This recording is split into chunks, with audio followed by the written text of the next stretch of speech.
tunay ba sa iyong dalawa sa sila sukat mo magpipigil? Heartbeats fast, colors and promises. How to be brave?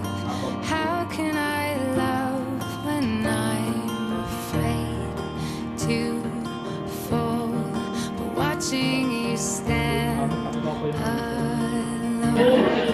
all of my doubt Congratulations! suddenly goes away somehow.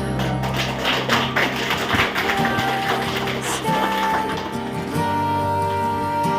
closer. I have died every day waiting for.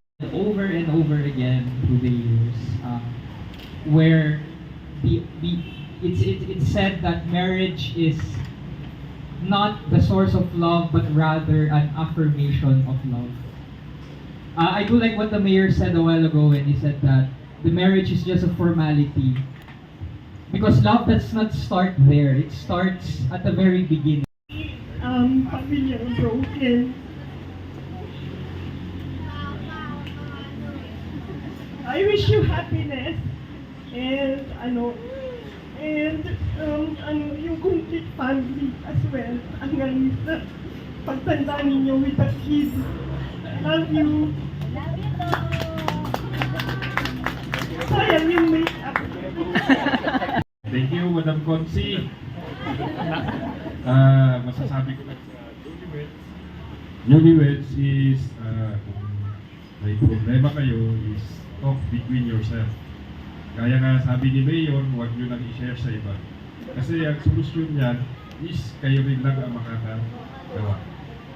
And today, let's be happy to celebrate your wedding and wish you happiness and God bless.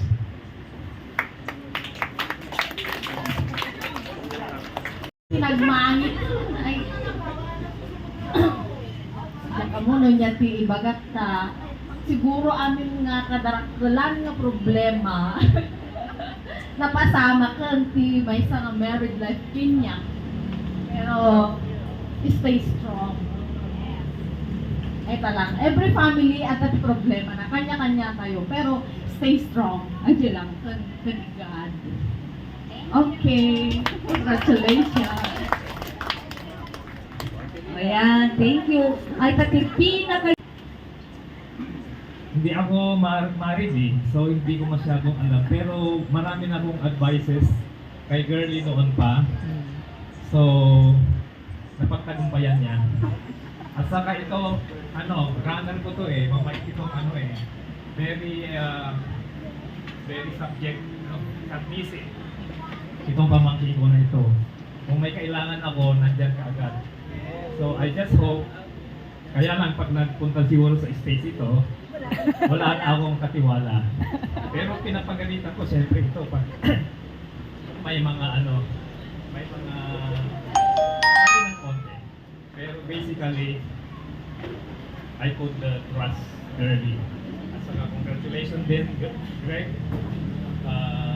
I hope okay kayo forever and ever. So, God bless. Thank you.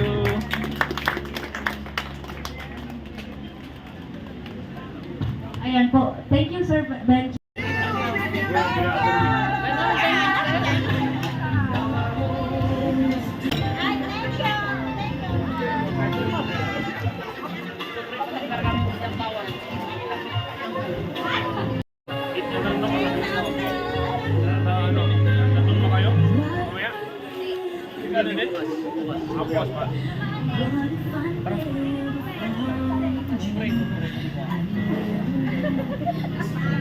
Mark.